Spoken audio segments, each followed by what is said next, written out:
Selamat pagi teman-teman. Jumpa kembali di MDT Journey Inspiration of Life. Pagi ini saya coba mau sharingkan gitu.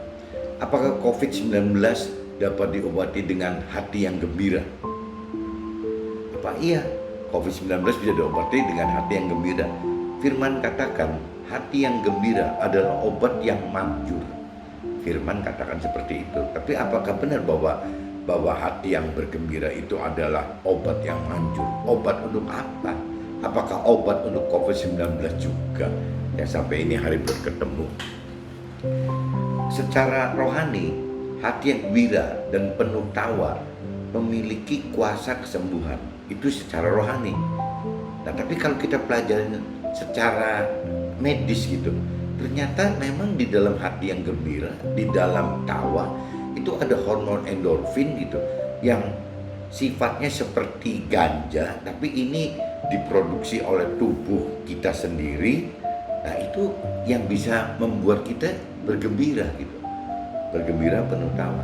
Itu percaya nggak percaya, secara rohani, secara firman sudah dinyatakan seperti itu. Jadi kita ini Tuhan sudah bekali satu jadi kekuatan untuk bagaimana dengan hati kita yang bisa gembira dan tawa itu ya diberi endorfin itu yang diciptakan oleh tubuh kita.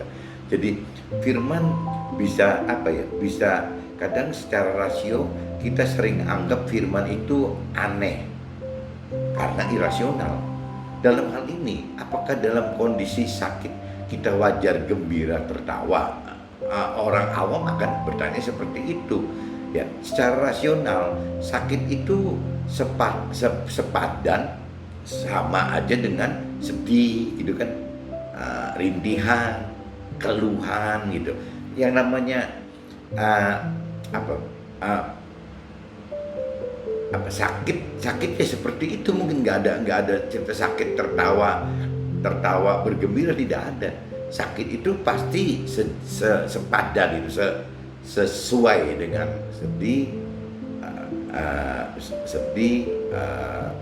rintihan, merintih, mengeluh, keluhan. Tetapi firman katakan yang sebaliknya. Dan setelah terjadi, kita akan pelajari bagaimana proses firman terjadi gitu. Jadi setelah kita nanti masalah sakit itu sembuh gitu, dapat sembuh, nah kita baru tahu apa yang bisa menyembuhkan sembuh gitu. Tapi sebelum sembuh kita nggak bisa jelasin apa iya firman Tuhan katakan seperti itu. Banyak firman Tuhan di kitab suci yang seperti itu loh. Jadi memang mesti dinyatakan dulu. Setelah nyata baru bisa kita jelaskan bahwa secara rasio tuh terjadinya seperti ini gitu. Seperti juga cerita Nabi Musa, waktu Nabi Musa belah Laut Merah gitu. Ya bagaimana ceritanya kok jadi seperti itu gitu? Kok mujizat? Paling kita cuma tahu kok mujizat ya. Tapi kalau kita mau mencari gitu, apa ya yang menyebabkan secara rasio bahwa Laut Merah itu terbelah gitu. Nah, setelah kita pelajari di firman juga dikatakan bahwa memang Tuhan belah Laut Merah itu dengan angin yang dari timur. Hembusan angin dari timur Tuhan semburkan di sana gitu. Nah, akhirnya si air menyibak menjadi jalan. Itu kan versi firman katakan begitu, bahwa ada angin timur yang datang. Tapi ternyata setelah berjalannya waktu, secara dunia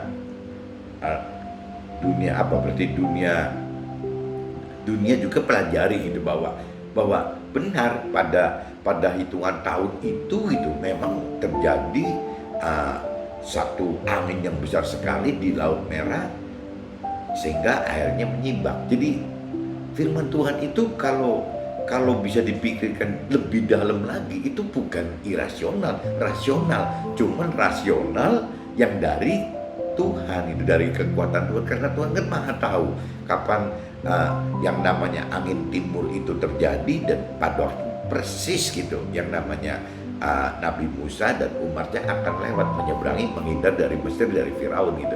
Nah, Tuhan itu kan semua tepat pada waktunya gitu. Jadi ya seperti itu terjadinya, bukan irasional itu jadi tidak bisa dijelaskan. Irasional itu memang bisa dijelaskan, tapi setelah terjadi gitu, baru bisa cerita. Pada intinya apa yang dikaitkan firman terjadi hanya dapat dijelaskan secara rasio gitu setelah kejadian terjadi. Jadi banyak hal itu yang baik mujizat-mujizat yang di dalam firman Tuhan atau mungkin mujizat yang terjadi dalam hidup kita, ya jelas yang namanya juga mujizat. Kalau mujizat itu ya pasti tidak bisa dirasionalkan, tidak bisa dijelaskan. Tapi setelah terjadi kita baru tahu bahwa oh, terjadi mujizat ini seperti ini loh, seperti A, B, C.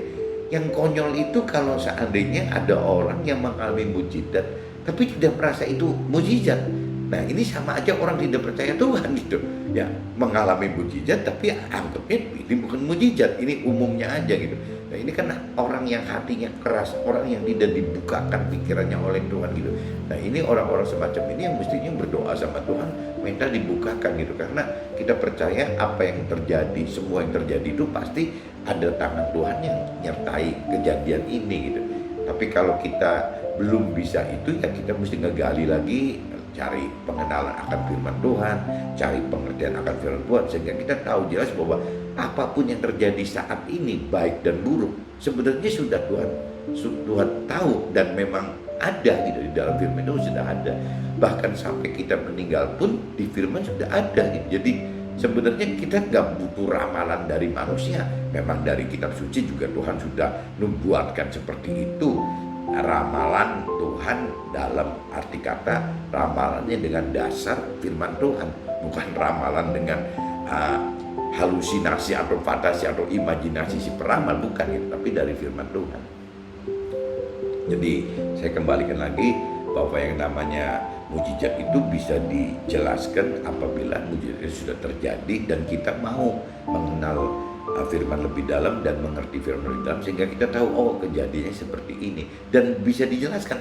Mujizat itu bukan waktu belum kita mengerti sebabnya itu kita sebut irasional, tapi setelah kita tahu sebabnya ya memang rasional gitu. Mujizat itu rasional, nyata. Kejadian yang terjadi oleh karena perkataan firman yang irasional tersebut yang lebih disebut mujizat. Ya ini gitu. Jadi yang namanya mujizat itu irasional adalah mujizat gitu. Ini selalu kaitannya begitu. Nah cuman kalau dari kacamata yang sudah lebih mengerti ya bisa dijelaskan bahwa irasional itu sebenarnya bukan irasional tapi rasional, tapi dengan cara Tuhan gitu loh.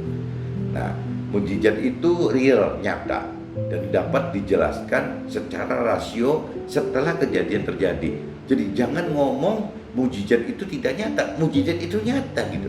Mujizat itu benar-benar real dan nyata dan dapat dijelaskan secara rasio. Tapi setelah kejadian terjadi, berbeda dengan sulap atau sihir yang tidak real atau tidak nyata, alias ya cuma halusinasi, hanya fantasi saja gitu. Mungkin sekali-kali hanya imajinasi belaka, ya seperti itu.